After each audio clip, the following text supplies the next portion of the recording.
there's a lot of different places where value that was intended to be captured ends up getting lost.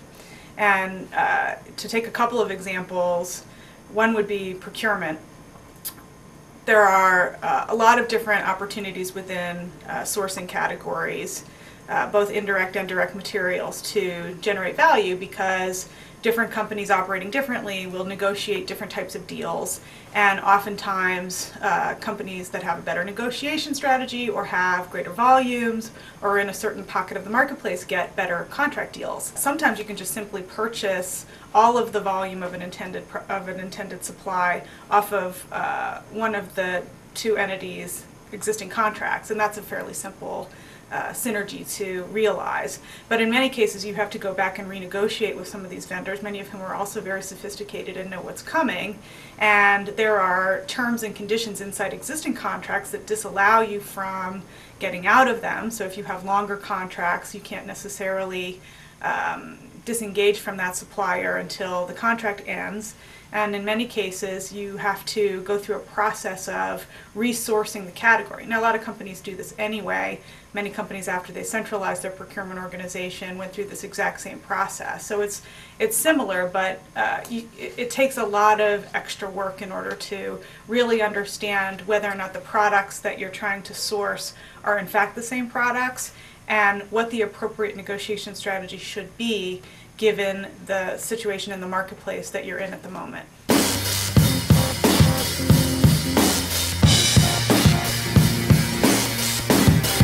So there's a few different things that are really essential, not even best practice, but just good practice.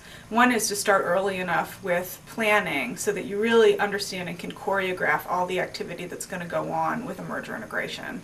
There are so many different things that need to happen just to get the companies functioning in a basic way to work together. And best practice companies have playbooks. They either have done this before and they've institutionalized the learning from prior acquisitions, or they've gotten it from the external marketplace and adopted it in their own tools, so that each functional area will have a starting list of activity that they need to perform in order to get the merger completed. Since mergers are very different, one merger may be intended to be fully integrated, another may be operating as largely a standalone business. So the checklists need to be reviewed each time, and the person who's put in charge of the merger integration activity needs to determine which of these activities really is relevant and then prioritize them, because you can't do everything at once. A big problem that a lot of inexperienced companies don't handle well is everybody just works their own activity list. They assemble work plans and people, and everybody just goes off and starts changing things. What best practice companies do is they have the functional areas each take a look at their individual functional checklists, decide and prioritize what needs to happen and when, and then they look across functions and across business lines and across geographies and appropriately sequence the activity. So if I'm the head of sales and someone else is the head of R&D, and I think it's really important to harmonize sales compensation, but the whole reason we did the deal was to innovate. Really the most important thing in that case is to get the engineers working together and to get them to adopt, to learn from each other. Maybe company A is really deep into a specific kind of customer segment that company B knows nothing about, but company B has the technology to really serve that customer the best. So the highest priority is to get that group together, working together, using a product roadmap, coming up with something innovative.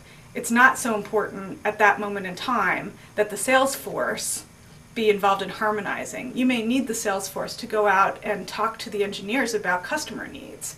And if you've got them all wrapped up in specific functional area activity at the same time, they're going to be too fragmented as a group to do either of those two things well. The discipline of actually timing and sequencing activity across merger integration and getting all the functional areas to agree to it is essential, and it's what best practice companies do and experienced companies do, but it's often how an integration will fall down and value will actually get lost as a result.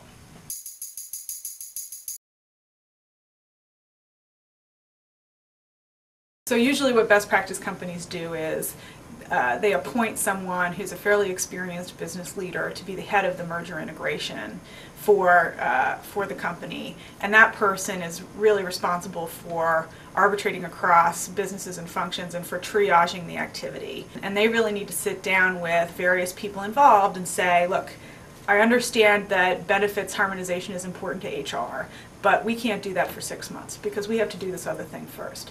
And I know that sales offices ultimately need to be combined in each country, but that can't happen now either. There are things that need to be done for tax reasons and legal reasons. We need to close the books. So there's a list of activities that needs to happen within a specific time frame. There's another list of activities that ties very closely to synergy capture and what our shareholders expect.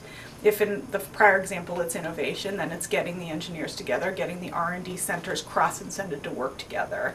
There's a lot of other things that need to happen, and any given person may be very enthusiastic about making the changes happen right away because they know what needs to happen and they want to do it. And someone needs to sort of stand at the crossroads and say, I understand that's important. That needs to be done in 9 months. It can't be done right now because too many other things are happening, plus we have to run the business.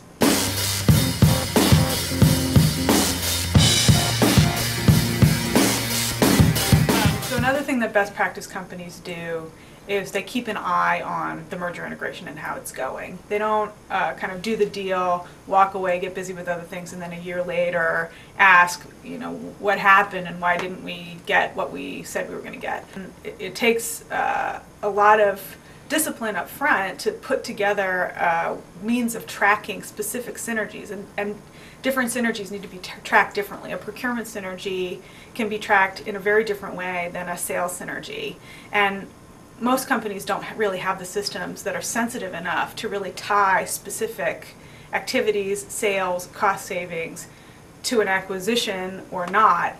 You have to know that that's something that's important to you and then continue to report on it and ask business leadership and functional leadership to report on it so that you can actually trace and track what's happening. And that's important not only because your shareholders want to know whether or not the deal was a good deal, but most companies do multiple acquisitions, and if you are systematically, what I often find is that companies systematically overestimate certain value that they're going to get from deals.